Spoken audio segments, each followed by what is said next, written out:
Caipirinha, amigo? Cześć, nazywam się Ewa Skiebińska. Jestem z wykształcenia latynoamerykanistą i choć zawodowo zajmuję się zupełnie czymś innym, to kultura, a zwłaszcza kultura Ameryki Południowej i podróże są moją nieustającą pasją. Dzisiaj opowiem Wam, jak zakochałam się w Rio de Janeiro. Nie będę opowiadać znanych faktów, które znajdziecie w internecie. Pokażę Wam cudowne miasto, takie, którego tam nie zobaczycie.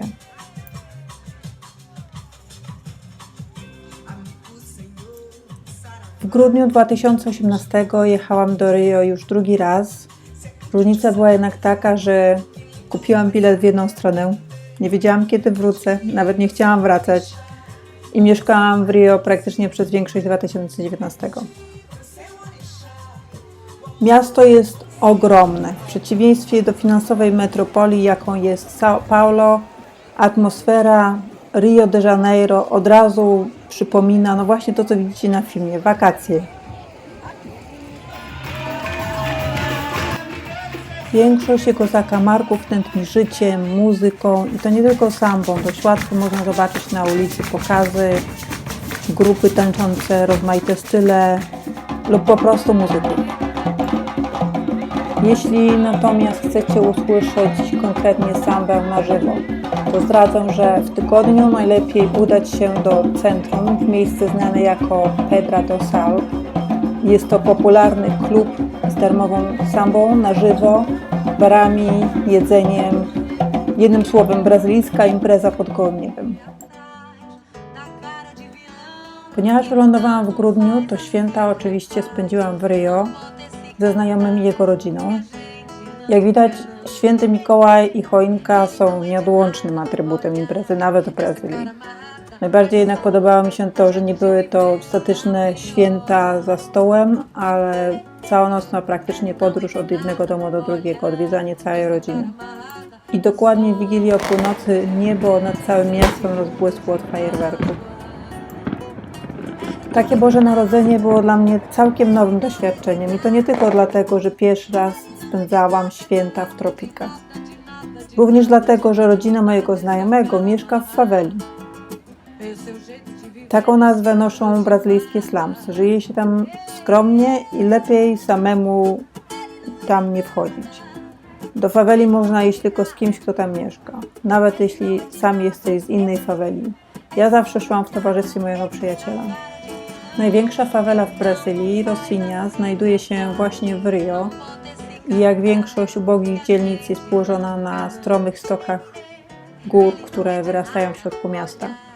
Natomiast niezamieszkane tereny porasta deszczowy las i jego większość jest objęta ochroną jako Park Narodowy Tijuca.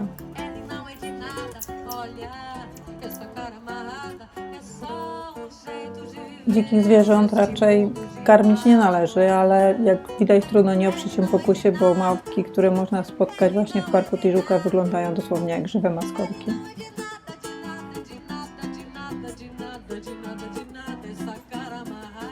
I to jest kolejna rzecz, dla której kocham Rio. W ciągu zaledwie pół godziny i za cenę jednego biletu autobusowego, czyli około $1, można znaleźć się na łonie natury. Całe mnóstwo szlaków prowadzi do grot, nad wodospady i oczywiście na szczyty gór, z których można podziwiać wspaniałą panoramę miasta.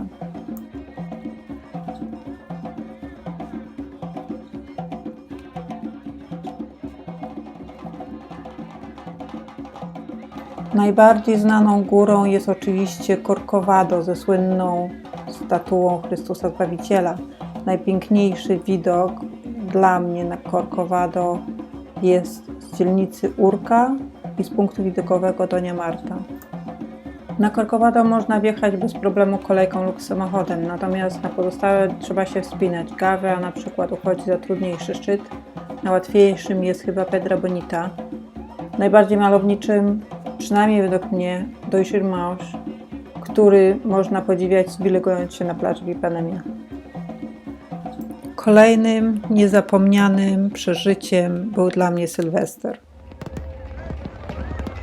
Tłumy praktycznie ściągają już na plażę od wieczora i tradycyjnie wszyscy ubierają się na biało. Copacabana ma około 4 km długości, a jest Sylwestra kompletnie zatłoczona. Czasem trudno nawet przejść. I to nie jest jedyna plaża w Rio, gdzie ludzie spędzają Sylwestra. Tych plaż jest kilka co najmniej. Myślę, że to jest jedna z największych imprez pod gołym niebem na świecie. Dodatkowo sam pokaz fajerwerków, jak widzicie, był absolutnie fantastyczny. Trwał chyba z 15 minut i rozciągał się na całą długość plaży.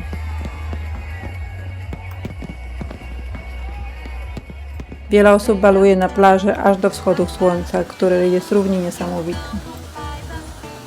Do zobaczenia i doświadczenia w Rio jest naprawdę mnóstwo. Trudno powiedzieć o wszystkim w ciągu kilku minut. Ja chciałabym tylko jeszcze wspomnieć o kilku interesujących miejscach. Pierwszym z nich jest Santa Teresa.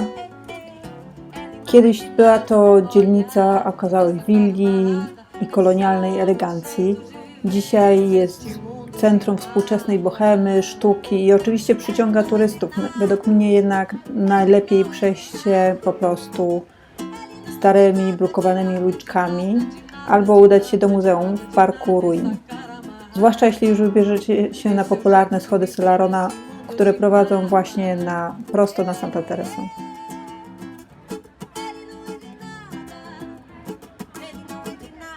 Kolejną ciekawą rzeczą, którą naprawdę warto zobaczyć w Rio, jest capoeira. Wygląda trochę jak taniec, prawda? W rzeczywistości jednak jest to walka, która udaje taniec. To wynika z jej historii, o tym możecie przeczytać sobie w Wikipedii.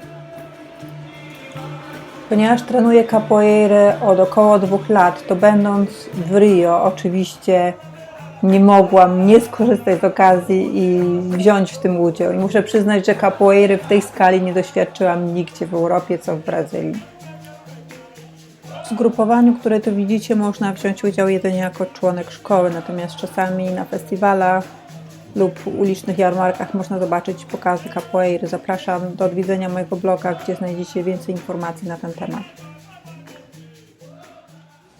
No dobrze, to są moje wrażenia z Rio, ale myślę, że wielu z Was czeka na to, żeby się dowiedzieć, jak naprawdę wygląda karnawał i czy warto go zobaczyć. Karnawał trwa przez kilka dni, prawie cały tydzień i nie są to tylko parady na Sambodromie, które pokazuje telewizja. Ulice zapełniają się wtedy balującymi przebierańcami. W każdej dzielnicy, tak zwanych blocos, odbywają się lokalne pokazy i fiesty. Wejście na Sambodrom jest też dość drogie dla przeciętnej osoby, ale z bezpłatnych trybun zostawionych wzdłuż ulicy można oglądać ferowody, które szykują się do wejścia na paradę.